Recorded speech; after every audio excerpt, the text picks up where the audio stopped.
Okay, अब inequality टपिकलाई चाहिँ राम्रोसँग हेरौँ है त। अब हामीले यहाँभन्दा अगाडि चाहिँ लेस देन सिम्बललाई चाहिँ राम्रैसँग बुझेको छौँ होइन। अब यसमा चाहिँ अब यसलाई ग्रेटर देन सिम्बल भयो, अनि लेस अर इक्वल सिम्बल भयो, ग्रेटर अर इक्वल सिम्बल भयो। यो सबै सिम्बलहरूसँग चाहिँ हामी अब डिल गर्छौँ है त। इनइक्वालिटीमा टर्मिनोलोजिज भनेर चाहिँ अब मैले यति राखेको छु होइन। यो मात्र होइन, अब अरू पनि छन्, खास त्यस्तो अप्ठ्यारो छैन। अब यदि एक्स र वाई चाहिँ ग्रेटर देन 0 छ होइन, यो फर अल है यो सिम्बल छ भने एक्स माइनस वाई भनेको पोजिटिभ आउनु भनेको एक्स भनेको वाई भन्दा ठुलो हुनु हो होइन, x is greater than y. अब एक्स माइनस वाई नेगेटिभ आउनु भनेको चाहिँ फेरि के हो, वाई चाहिँ एक्स भन्दा ठुलो हुनु हो। त्यो कारणले गर्दाखेरि अब x is less than y लेखियो त्यसलाई। अब यदि यो दुइटाको चाहिँ डिफ्रेन्स 0 आयो भने चाहिँ एक्स र वाई चाहिँ इक्वल हुने भयो। अब एक्स र वाई नेगेटिभ भएको केसमा के हुन्छ त, यो नेगेटिभ भएको केसमा चाहिँ के हुने भयो भने अगाडिको चाहिँ ल सपोज नेगेटिभै लेखौँ न, नेगेटिभ भयो, पछाडिको चाहिँ के भयो, नेगेटिभ इन्टु नेगेटिभ वाई भनेको चाहिँ पोजिटिभ वाई हुन्छ होइन। भनेपछि नेगेटिभ एक्स प्लस वाई हुने भयो।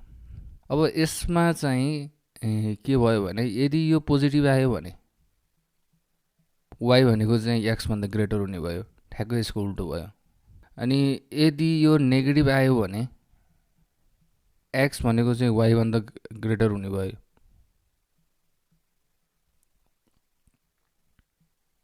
यदि यो चाहिँ 0 आयो भने दुइटै अब क्वान्टिटी चाहिँ इक्वल हुने भयो। यो माथिको दुईटा कन्डिसन चाहिँ यसको उल्टा आउँछ होइन, तलको कन्डिसन चाहिँ सेम हुने भयो। अब एक्स भनेको चाहिँ पोजिटिभ, वाई भनेको चाहिँ नेगेटिभ, अनि त्यसपछि एक्स भनेको नेगेटिभ, वाई भनेको चाहिँ पोजिटिभ भनेर राखेर तपाईँहरूले यो इक्वेसनमा चाहिँ अब कस्तो आउँछ त भनेर टेस्ट गर्न सक्नुहुन्छ। अनि अर्को कुरा अब त्यही लेस अर इक्वल टुको कुरा, माथि चाहिँ हामीले ग्रेटरको कुरा मात्र गरिरहेको थियौँ होइन, ग्रेटर र लेसको कुरा गरिरहेको थियौँ। यसमा चाहिँ लेस अर इक्वल टु भनेको चाहिँ अब यो तलको यो यसरी हरिजन्टल लाइन पनि इनइक्वालिटीमा आइदियो भने लेस अर इक्वल टु अथवा ग्रेटर इक्वल टु आउँछ। अब पहिलो सुरुमा चाहिँ अब हामी रियल नम्बर सिस्टम भनेको चाहिँ के भनेर भनेको थियौँ भने एउटा सेट हो। सेटमा चाहिँ अब भनौँ न जुन 0 1 डट डट डट भयो होइन, अनि त्यसपछि विथ अपरेसन के हो, प्लस र मल्टिप्लिकेसन। यो भनेको एउटा सेट हो। यो सेटमा पनि अब हामी चाहिँ के गर्छौँ भने यसको सबसेट कुनै इन्टरभल लिन्छौँ कि त्यो। अब इन्टरभल भनेको चाहिँ कस्तो भने the set of points between x and y is known as interval. अब यसमा मैले अझ वाई ग्रेटर देन एक्स लेख्नु पर्ने है। चाहिँ राइट साइडमा जुन नम्बर छ त्यो भनेको ग्रेटर हुन्छ। दुईवटा पोइन्ट लिन्छौँ, त्यो पोइन्ट बिचमा भएको जति पनि अरू पोइन्टहरू छ त्यसलाई चाहिँ के भनिन्छ भने इन्टरभल भनिन्छ। अब सपोज अब एक्स र वाईको बिचमा चाहिँ अब यो यहाँ इन्फाइनाइट नम्बर अफ रियल नम्बरहरू छ, इन्फाइनाइट नम्बर अफ रियल नम्बर्सहरूलाई चाहिँ इन्टरभल भन्छ।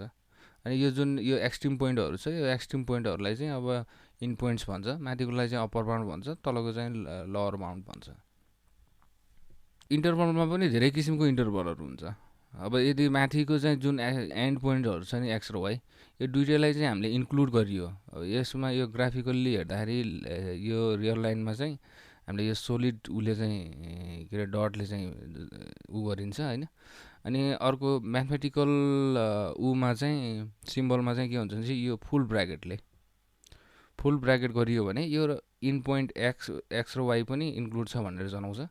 अब यसलाई चाहिँ सेट बिल्डर फर्ममा लेख्दाखेरि चाहिँ अब ए भनेको चाहिँ यो यहाँभित्र पर्ने भयो। यो ए भनेको चाहिँ कस्तो भनेपछि एक्स पनि पर्ने, lesser equal to x, greater equal to x, lesser equal to y, y पनि पर्ने। अब अर्को भनेको चाहिँ ओपन इन्टरभल। यसमा चाहिँ अब दुइटै एन्ड पोइन्टहरूलाई चाहिँ हामीले के गरेको थियो भने इन्क्लुड गरेको थियो। अब यदि हामीले दुइटै एन्ड पोइन्टलाई चाहिँ इन्क्लुड गरिएन भनेपछि चाहिँ त्यसलाई चाहिँ यसरी हल्लो डटले उ गरिन्छ। अनि सेट बिल्डर फर्ममा लेख्दाखेरि चाहिँ यो स्मल ब्राकेटले, यो स्मल ब्राकेट छ भने एक्स र वाई यो एक्सट्रिम पोइन्टहरू चाहिँ त्यो इन्टरभलमा पर्दैन, त्यो सेटमा पर्दैन। लेख्दाखेरि चाहिँ अब यो ए भयो, A is such, A is greater than X, X चाहिँ पर्दैन, अनि लेस देन वाई, वाई पनि पर्दैन। अर्को चाहिँ अब राइट ओपन इन्टरभल। अब राइट तपाईँ यो नामले पनि झन् हामीले गेस गर्न सकिन्छ। राइटको चाहिँ ओपन, यो ओपन भयो, लेफ्टको चाहिँ इन्क्लुड भयो। यसलाई चाहिँ क्लोज ओपन इन्टरभल पनि भन्छ। सेट बिल्डर फर्ममा लेख्दाखेरि चाहिँ अब यदि क्लोज छ भनेपछि चाहिँ लेसर इक्वल टु हुने भयो, अनि त्यसपछि ओपन छ भनेपछि चाहिँ लेस देन मात्र हुने भयो। अर्को चाहिँ अब लेफ्ट ओपन भनेपछि अब यताको चाहिँ ओपन हुने भयो, एक्स चाहिँ पर्ने भएन, वाइ चाहिँ क्लोज हुने भयो होइन। यसलाई चाहिँ भन्दाखेरि चाहिँ हामीले के भन्न सकिने भयो भने ओपन क्लोज इन्टरभल पनि भन्न सकिने भयो। अब यसलाई सेट बिल्डर फर्ममा लेख्दाखेरि चाहिँ के हुने भयो भने कुनै ए हो होइन, ए इज सच, यो ओपन भएको हुनाले चाहिँ ग्रेटर ए, अनि वाइ पनि पर्ने भएको हुनाले चाहिँ लेसर इक्वल टु वाइ, यसरी लेखिन्छ। यो खासै त्यस्तो गाह्रो कुराहरू छैन, सिम्पल कुरा हो। जस्ट एउटा म्याथमेटिक्सलाई अगाडि बढाउनको लागि बनाइएको टर्मिनोलोजिजहरू हो होइन। अब आयो सबैभन्दा इम्पोर्टेन्ट कुरा, एब्सोल्युट भ्यालु। एब्सोल्युट भ्यालु भनेको के हो भने distance of some points x from the origin on the number line. हाम्रो त ओरिजिन भनेको चाहिँ 0 हो नम्बर लाइनमा, त्योबाट चाहिँ कुनै पोइन्टको डिस्टेन्सलाई, यसमा डिरेक्सनको मतलब छैन है, त्यसलाई चाहिँ एब्सोल्युट भ्यालु भन्छ। त्यसलाई चाहिँ डिनोट गर्दाखेरि चाहिँ यस्तो दुईवटा स्ट्रेट लाइनको बिचमा चाहिँ यसरी लेखिन्छ। यसलाई कोही कोहीले चाहिँ के भन्छ भने मोडुलस पनि भन्छ। अब वाइ यता छ भने अब यो मोडुलस भयो होइन। जस्ट यसले गर्ने काम के हो भने लेन्थ मात्र नाप्ने हो। यसले जहिले सुकै लेन्थ मात्र नाप्छ भनेपछि यसलाई डिरेक्सनको मतलब छैन भनेपछि यसले पोजिटिभ क्वान्टिटी दिनुपर्छ। भनेपछि यसले चाहिँ यस्तो अपरेसन गर्छ, जुन चिज पोजिटिभ छैन त्यसलाई चाहिँ पोजिटिभ बनाउँछ। अब हाम्रो रियल लाइनमा चाहिँ के हुन्छ भने 0 भन्दा तल भनेको चाहिँ नेगेटिभ हो। नेगेटिभ क्वान्टिटी छ भने त्यसलाई चाहिँ नेगेटिभ टाइम्स एक्स गर्छ। यो एब्सोल्युट भन्ने यो जुन स्ट्रेट ब्र्याकेट छ यसले यो नेगेटिभ टाइम्स एक्स गरिसकेपछि चाहिँ यो नेगेटिभ इन्टु नेगेटिभ भनेको त के भयो, पोजिटिभ हुन्छ। अब यसलाई अर्को तरिकाले हेर्दाखेरि -1 टाइम्सले मल्टिप्लाई गर्छ भनौँ न, -1 टाइम नेगेटिभ एक्स भनेको चाहिँ के भयो, पोजिटिभ भयो। अब यदि एक्स इक्वल टु 0 छ अथवा पोजिटिभ छ भने यो मोडुलस भन्नेले चाहिँ कुनै पनि अपरेसन गर्दैन। यो आइडियालाई चाहिँ इन्भेन्ट गर्नुको कारण के हो भने अब पहिला अब नेचुरल नम्बर नम्बरहरूमा त हामीलाई नेगेटिभ नम्बरको कुनै मतलब थिएन। तर अहिले चाहिँ के भइदियो भने नेगेटिभ नम्बरलाई त हामीले अब रियल लाइनमा त मजाले इन्क्लुड गरिन्छ। तर कहिलेकाहीँ रियल लाइफ सिनारियोमा चाहिँ के आउनसक्छ भने हामीलाई पोजिटिभ क्वान्टिटी मात्र चाहिन सक्छ कि। जस्तो कि अब तपाईँसँग चाहिँ 5वटा एप्पल छ, तपाईँको साथीसँग चाहिँ 18 एप्पल छ। तपाईँको साथी र तपाईँसँग चाहिँ कति डिफ्रेन्स छ त भन्दाखेरि 18 - 5 भनेको चाहिँ 13 भयो। 13वटा एप्पल तपाईँको साथीसँग धेरै छ भन्न सकियो। तर हामीले यो मात्र नगरेर 5 - 18 त गर्न सकिन्छ नि। 5 - 18 गर्दाखेरि -13 आउँछ कि। तर यसको एब्सोल्युट भ्यालु लिइयो भनेपछि चाहिँ के भयो, 13 नै भयो। हो, यस्तो सिचुएसनमा चाहिँ अब हामीलाई पोजिटिभ नम्बर मात्र चाहिने केसमा चाहिँ यो मोडुलसले चाहिँ राम्रो काम गर्छ होइन। अब अर्को तपाईँले अब मनीको केसमा पनि हेर्न सक्नुहुन्छ। तपाईँसँग मनी कति छ अनि त्यसपछि तपाईँको साथीसँग चाहिँ मनी चाहिँ कति छ भनेर चाहिँ गर्दाखेरि पनि अब सानोबाट ठुलो घटाउँदाखेरि चाहिँ तपाईँले एब्सोल्युट भ्यालु राख्नुभयो भनेपछि रिजल्ट चाहिँ हामीले चाहे जस्तो रियल लाइफ रिजल्ट आउँछ। नत्र चाहिँ अब नेगेटिभ आउने भएको हुनाले अब यो इन्भेन्ट गरिएको हो। अब यसको डेफिनेसन अनुसार चाहिँ के भयो भने डिस्टेन्स फ्रम द ओरिजिन भयो होइन। ओरिजिन भनेको 0 भयो भनेपछि 3 कति युनिट डिस्टेन्स माथि छ, 3 युनिट डिस्टेन्स माथि छ होइन। एब्सोल्युट भ्यालु अफ 3 = 3, -3 पनि त अनि 3 युनिट डिस्टेन्स टाढा त छ नि। यो लेफ्टमा छ राइटमा छ हामीलाई मतलब भएन कि कति युनिट टाढा छ भन्ने कुरा मात्र भयो। भनेपछि -3 लाई चाहिँ हामीले खास के गरेको हो, यसले एब्सोल्युट भ्यालुले -1 टाइम्स -3 गरेको हो। त्यसपछि चाहिँ 3 युनिट टाढा छ भनेको।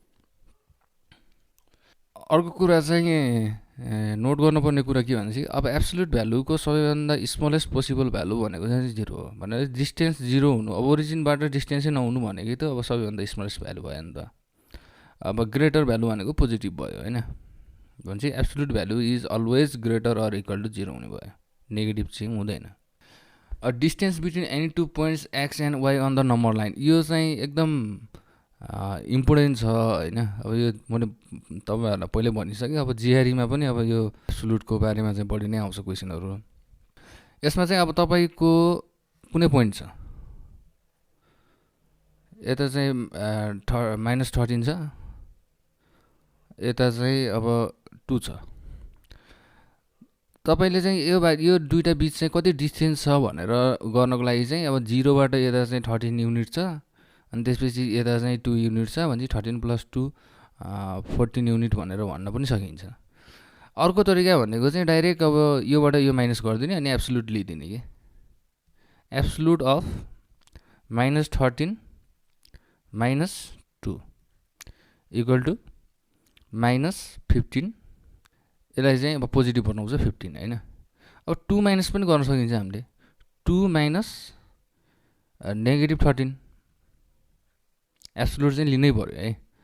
भनेपछि 2 माइनस माइनस प्लस +13 भनेपछि अब यो एब्सोल्युट भ्यालु अफ 15 भयो। अब 15लाई पनि 15 नै दिन्छ। हो, कुनै पनि नम्बर लाइनमा चाहिँ डिस्टेन्स निकाल्न चाहिँ यो फर्मुला चाहिँ धेरै इम्पोर्टेन्ट छ। एब्सोल्युटले चाहिँ यो रोल खेल्छ है।